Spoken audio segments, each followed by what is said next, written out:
We moved into this subdivision for the peace and the trees, not for drama. My husband Mark and I kept to ourselves, mowed the lawn, waved at neighbors and lived quiet lives. The HOA had always been a background noise, passive-aggressive notices, an overzealous president who loved her clipboard. We thought we knew what petty looked like. Then one Tuesday night, the petty turned dangerous. It started with 3 men in dark polos and unmarked cars rolling down our street.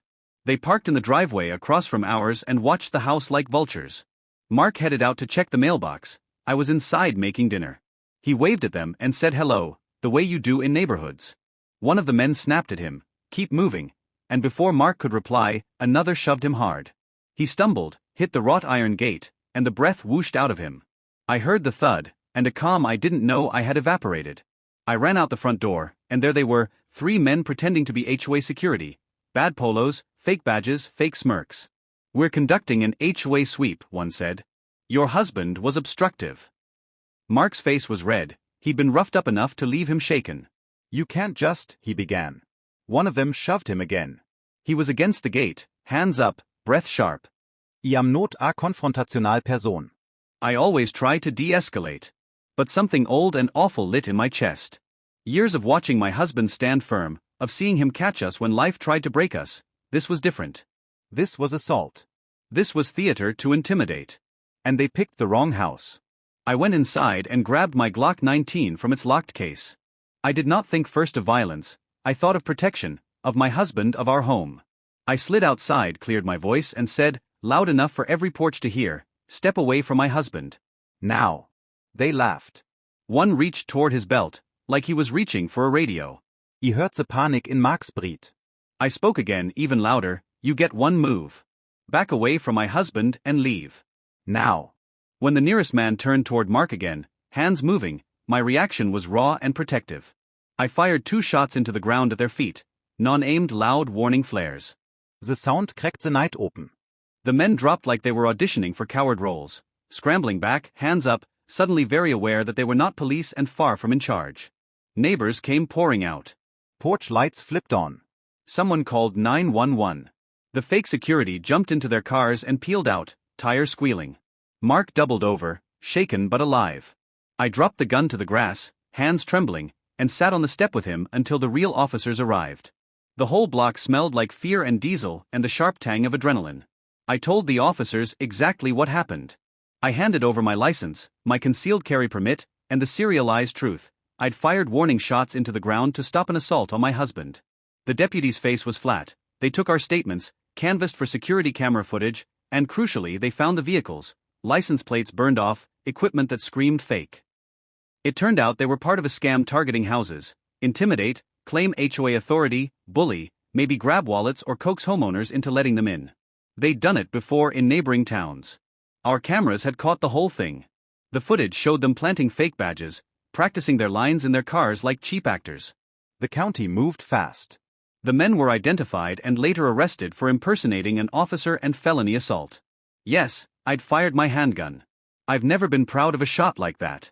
I'd been proud of other things. My husband, our life, the way we paid our bills. That night, I was proud we lived to tell it. The prosecutor reviewed the case and every local chief and sergeant who knows me vouched I acted to protect my husband from immediate harm. The DA decided my firing warning shots to stop an assault, followed by immediately calling 911 and cooperating fully, didn't merit charges in our jurisdiction.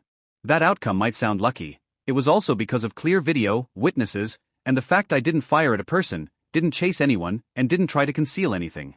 After the arrests, the HOA board scrambled to distance themselves.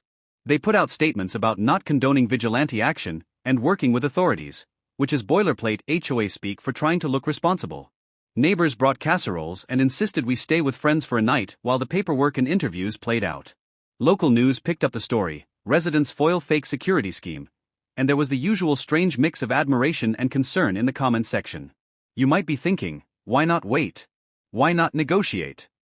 Trust me, I thought about that in the seconds where time felt elastic. But when someone is being slammed into a gate and a hand moves toward their belt, negotiation is a fantasy. Fear makes you decide in a heartbeat. I slept poorly for weeks. Each time a car drove past, my heart tightened. There were mandato. The men who impersonated security were convicted. Because they'd targeted multiple neighborhoods, The state pushed for stiffer penalties. People were terrified, and rightly so. The HOA? They claimed ignorance, then trimmed their security contracts and instituted better verification for anyone they authorized. No one admitted they'd ever heard of this crew before the cameras rolled. There's no heroic high in what I did. It's messy and fraught with second-guessing. But there is a line. When a stranger is actively hurting the person you love, and there is a clear and immediate danger, you do what you have to do to stop the harm and then submit to the law that follows.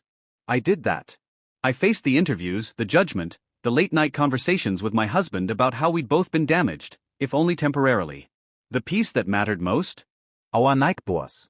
People I'd waved to for years came by with casseroles, with offers to be a watchful eye, to sit with us at odd hours. That community response, real, human, messy, was the cure to Karen-style entitlement. The fake authority left in cars, the real authority, the sheriff's office, came on foot and did their job. So yes, he emptied the Glock in a moment he never wanted to face. It stopped the attack. It also started a long, grinding process of legal review and personal reckoning. Some nights I still lie awake replaying it, not to justify or glorify, but to remind myself what I will and won't let happen to my family. And if you're asking for a moral, entitlement wears a clipboard, real danger wears no badge. Be careful whom you trust, and be prepared to report, record, and rely on the system. I used force to prevent harm. The system held the imposters accountable. That is, maybe, the only satisfactory ending.